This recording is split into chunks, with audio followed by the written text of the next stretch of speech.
Almost afternoon. You're listening to Watchmen on the Pod. We're going to continue in the Septuagint reading. We are still in First Maccabees. This is part 4. Now, when Bacchide saw that Alchemus was dead, he returned to the king, whereupon the land of Judea was in rest 2 years. Then all the ungodly men held a council. Let me get my pencil. Saying, behold, Jonathan and his company are at ease and dwell without care. Now, therefore, we will bring Bacchides hither, who shall take them in all in one night. So they went and consulted with him. Then removed he and came with a great host and sent letters privately to his adherents in Judea, that they should take Jonathan and those that were with him. Howbeit they could not, because their counsel was known unto them. Wherefore they took of the men of the country that were authors of that mischief about 50 persons, and slew them. Afterwards, Jonathan and Simon and they that were with him got them away to Bethbassi, which is in the wilderness, and they repaired the decays thereof and made it strong.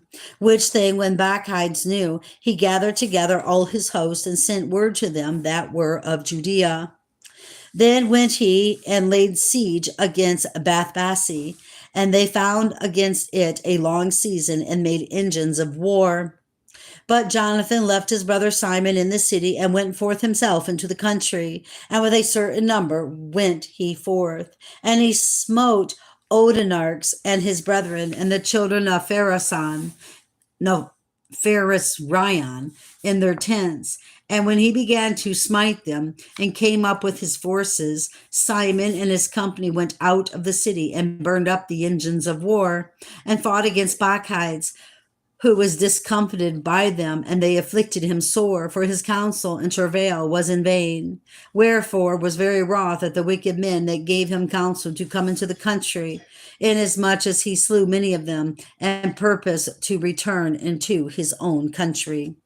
Whereof, when Jonathan had knowledge, he sent ambassadors unto him, to the end he should make peace with him and deliver them the prisoners, which thing he accepted and did according to his demands, and sware unto him that he would never do him harm all the days of his life.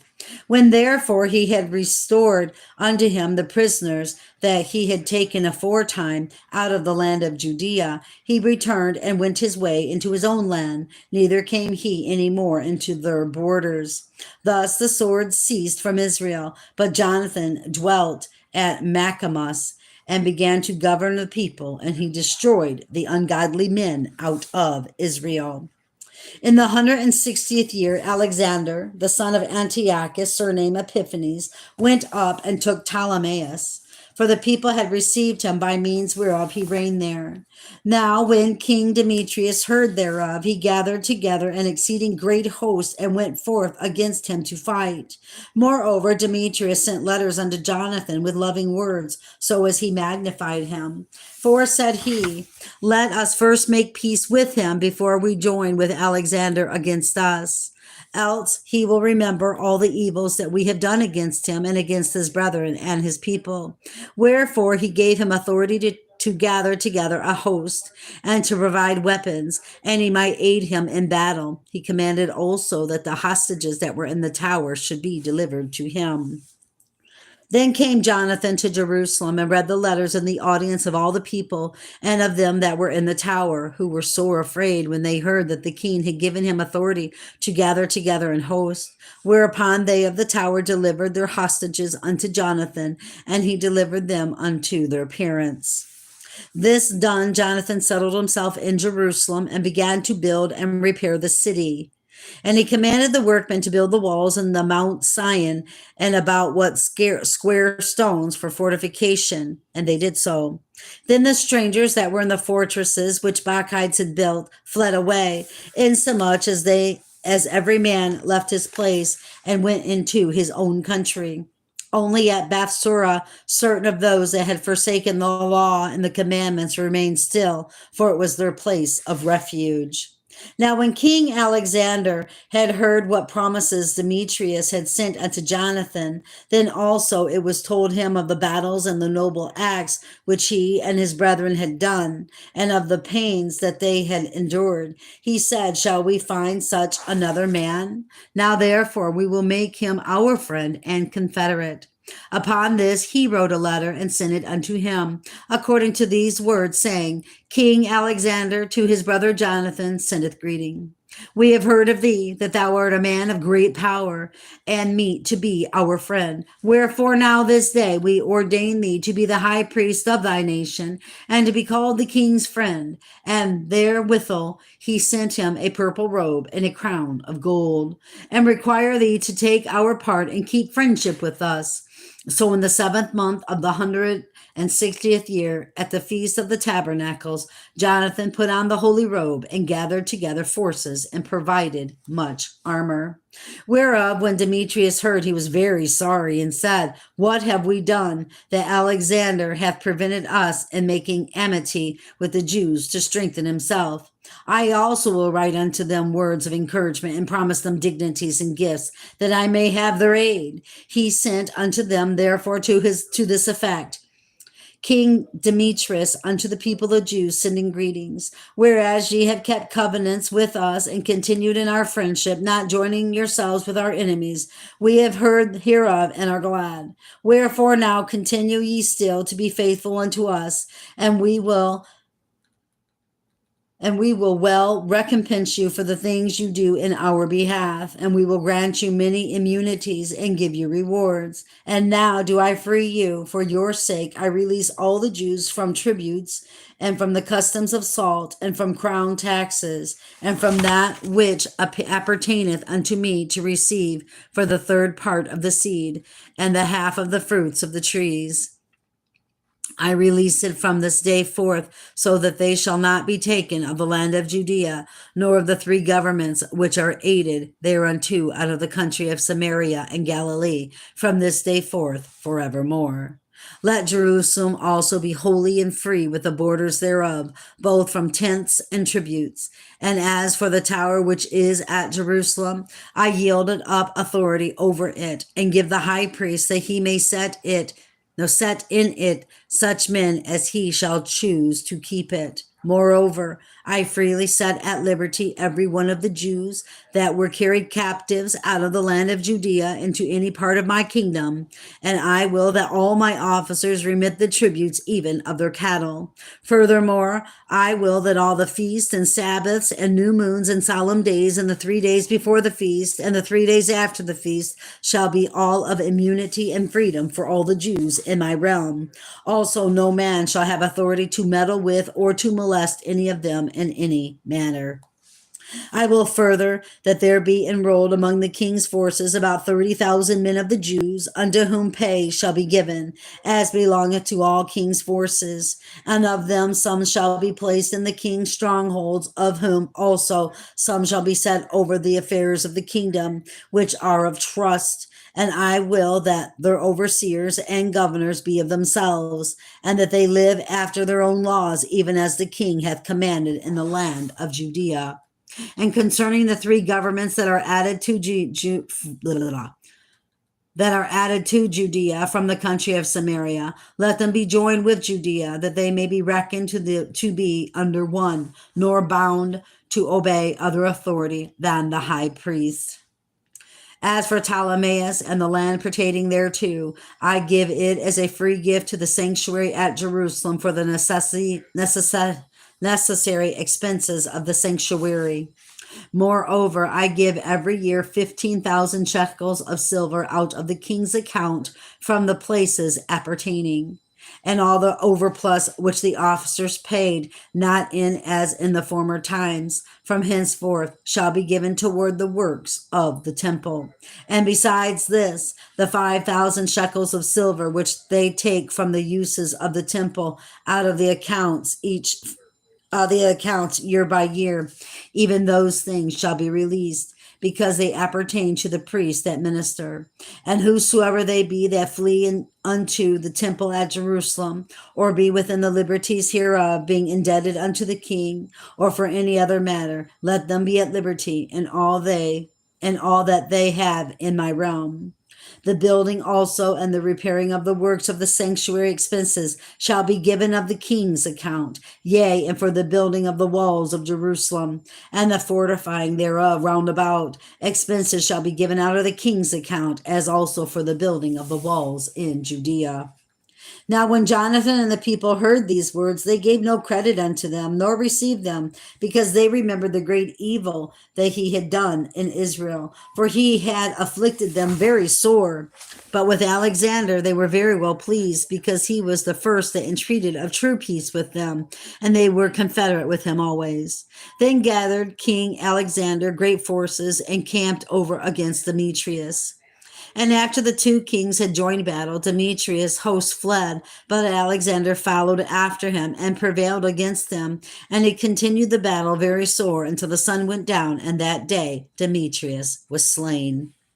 Afterward, Alexander sent ambassadors to Ptolemy, king of Egypt, with a message to this effect: Forasmuch as I am come again to my realm, and am set in the throne of my progenitors, and have gotten the dominion, and overthrown Demetrius, and recovered our country.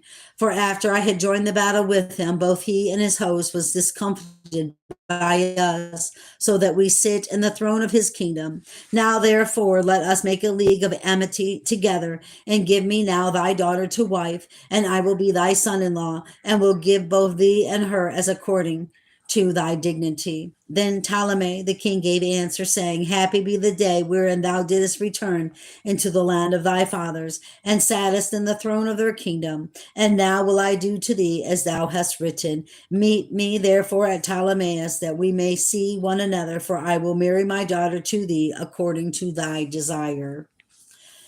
So Ptolemy went out of Egypt with his daughter Cleopatra, and they came unto Ptolemais in the 162nd year, where King Alexander, meeting him, he gave unto him his daughter Cleopatra, and celebrated her marriage at Ptolemais with great glory, as the manner of kings is.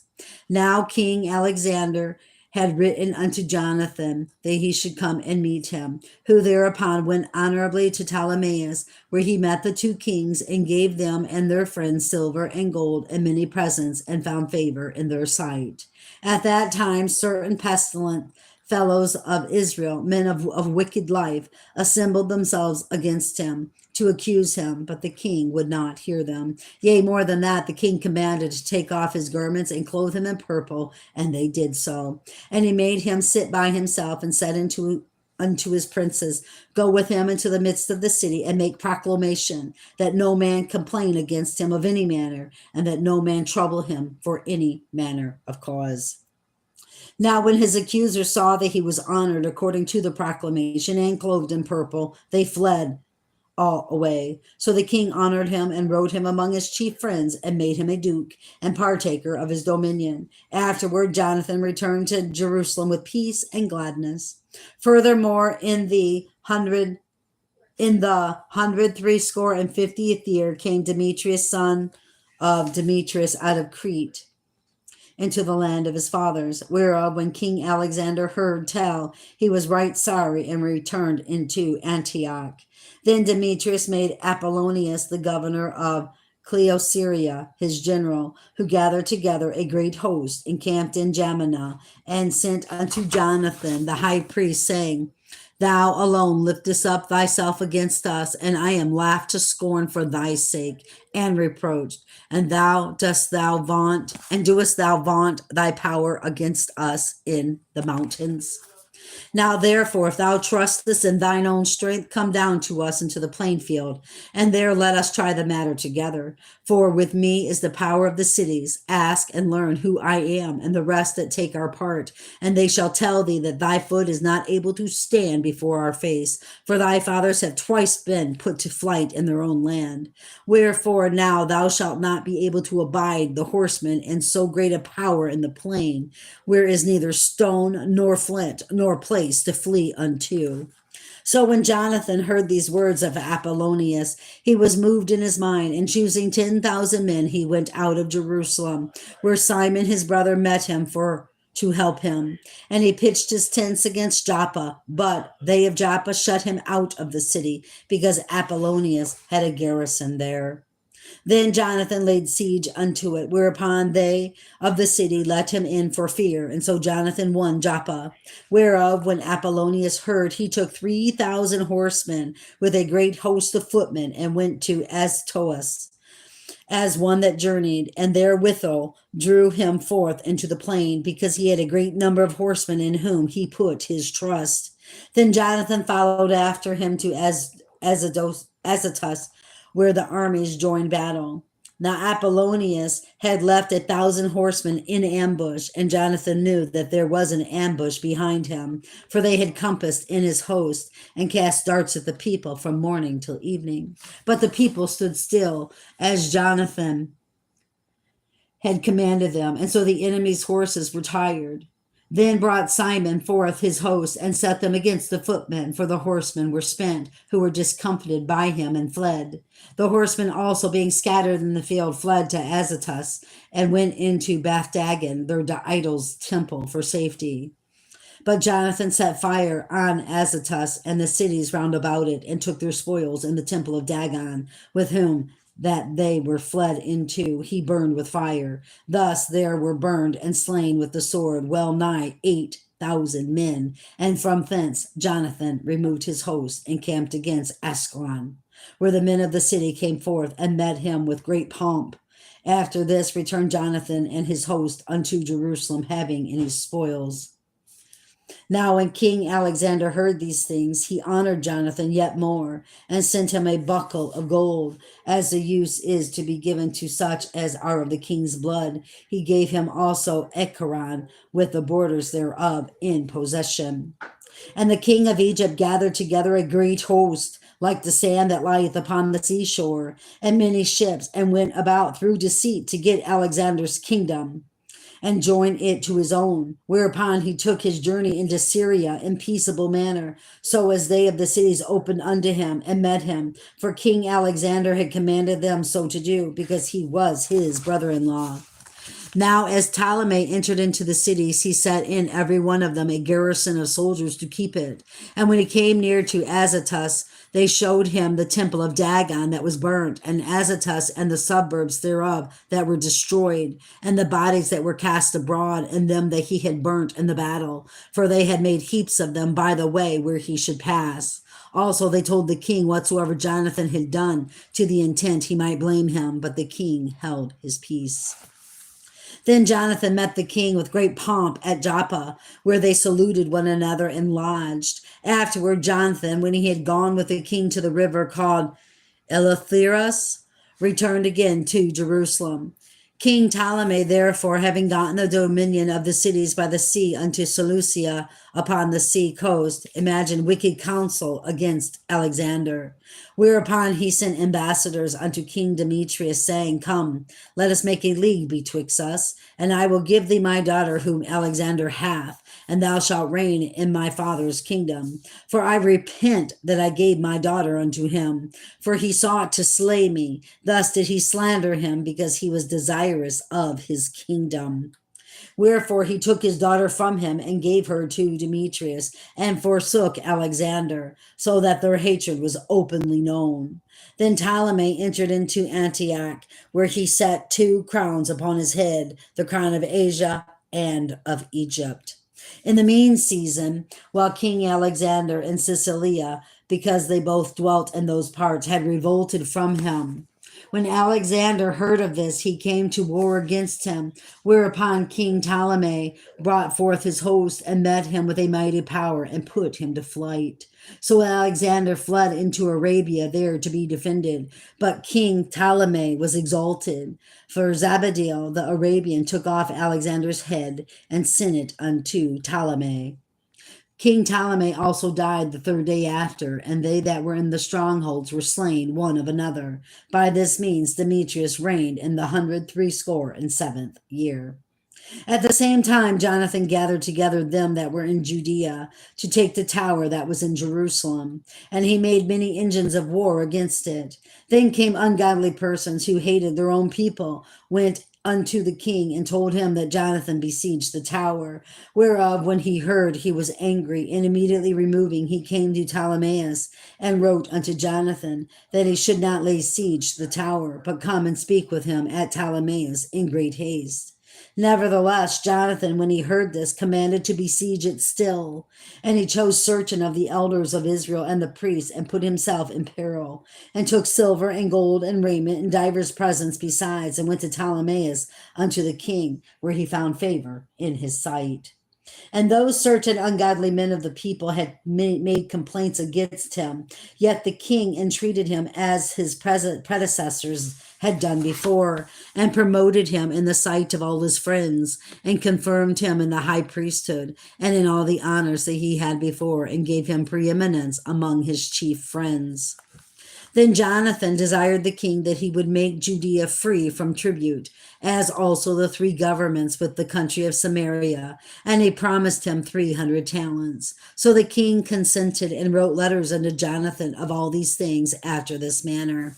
King Demetrius unto his brother Jonathan, and unto the nation of the Jews, sendeth greetings. We send you here a copy of the letter which we did write unto our cousin Lathines concerning you, that ye might see it. King Demetrius unto his father Lathines sendeth greetings. We are determined to do good to the people of the Jews, who are our friends, and keep covenants with us, because of their good will toward us. Wherefore we have ratified unto them the borders of Judea, with the three governments of Ephraim, Lydia, and Ramathim, that are added unto Judea from the country of Samaria, and all things appertaining unto them, for all such as do sacrifice in Jerusalem, instead of the payments which the king received of them yearly aforetime out of the fruits of the earth and trees.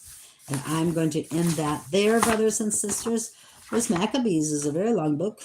Next time we'll pick up in part 5. All right. Until then, keep your eyes on Jesus, your nose in the book, which is the Word of God. And let us embed the Word of God upon the tablets of our hearts, so we will not, absolutely will not, sin against God or be deceived. I love y'all so very much. Next book reading, not right now. I think I'm going to take a nap because this old woman's tired. We will pick up in Codewood Babylon, book 2. Love y'all. Bye-bye.